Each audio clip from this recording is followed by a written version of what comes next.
bring in Brandel Chamblee, former pro golfer on tour and Golf Channel analyst.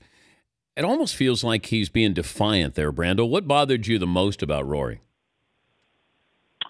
Well, saying essentially that it doesn't matter, that golf in the Olympics doesn't matter. I think that's obviously a strong and different tone than he took when he initially said he wasn't going to play in the Olympics. He cited Zika, which is understandable. I have no problem with any of these golfers or other athletes choosing not to go to the Olympics based upon health concerns. But for him to say he wasn't going to watch because they don't matter is an insult to everybody who is going to the Olympics, who certainly does think they matter, is giving them their time and interest, and all of the people that have worked tirelessly for the betterment of golf and its inclusion into the Olympics. As I said last night, golf suffers from a lot of different stigmas, and some of them are true. Golf is expensive, it's exclusionary, it's too slow, it's hard to understand the rules, and a lot of people will argue, and I've been in a few of these arguments, that golfers aren't really athletes. Mm-hmm. And here was the opportunity and if you look at Rory, he certainly looks like an athlete. Adam Scott, Jason Day, these guys look like athletes to me.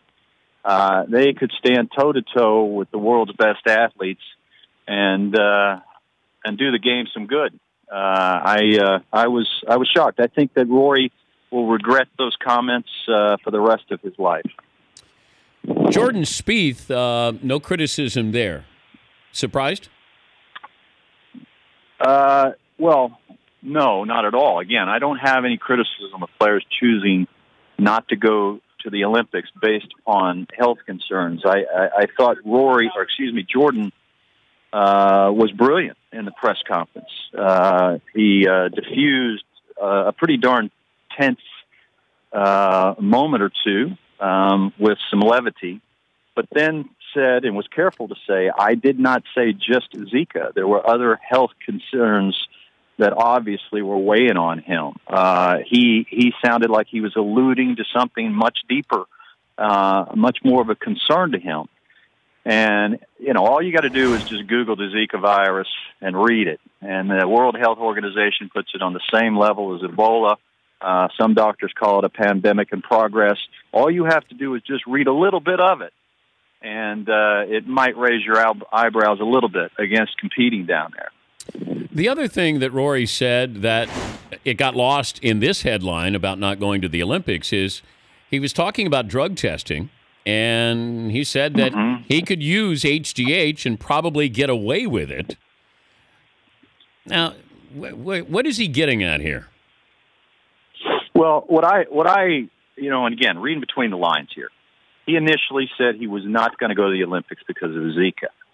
And we live in such a caustic world when everybody can get at you through Twitter and other social media outlets. Everybody, the lowest common denominator of society, can get at you and can say disgusting things to you and make accusations towards him that I would believe would be completely unfounded. Perhaps he saw people accusing him of not being able to pass the drug test. And perhaps he was upset by the fact that the PGA Tour doesn't do the same drug testing that WADA does. And if they had, in fact, done that, then he would have already been exonerated from all of these things that people could accuse him of doing. Just by the fact that he's not going to the Olympics puts him and subjects him to criticism that, in my opinion, is unfair. But given the scandals that the world of sport has been through over the last 15 or 20 years, it's the world they live in. They're going to have to face them. If there's any lack of transparency, the world will assume that perhaps there are some underhanded dealings going on. Wait, you think that Rory is saying, or that he's responding to people saying, you're not going to the Olympics because you don't want to do a blood test where HGH would be picked up instead of in a urine test? I think it's possible. I don't know that to be true, but when I was reading his remarks, I'm not going because of Zika, and then I heard him say something along the lines of, he said, I'm going to watch the sports that matter, essentially saying it doesn't matter. To me, that's kickback at criticism. That's the way I view that. And nobody likes to be criticized, but golfers, I think, are particularly the most sensitive of athletes. They've never, ever been criticized like every other athlete has been criticized in every other sport.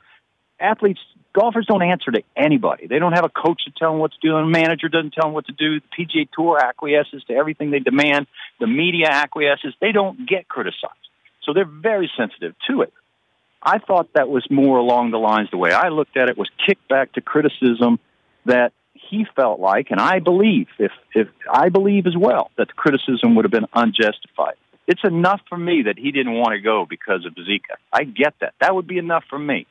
That'd be enough for Jordan, I think, even though he said, don't put those words in my mouth.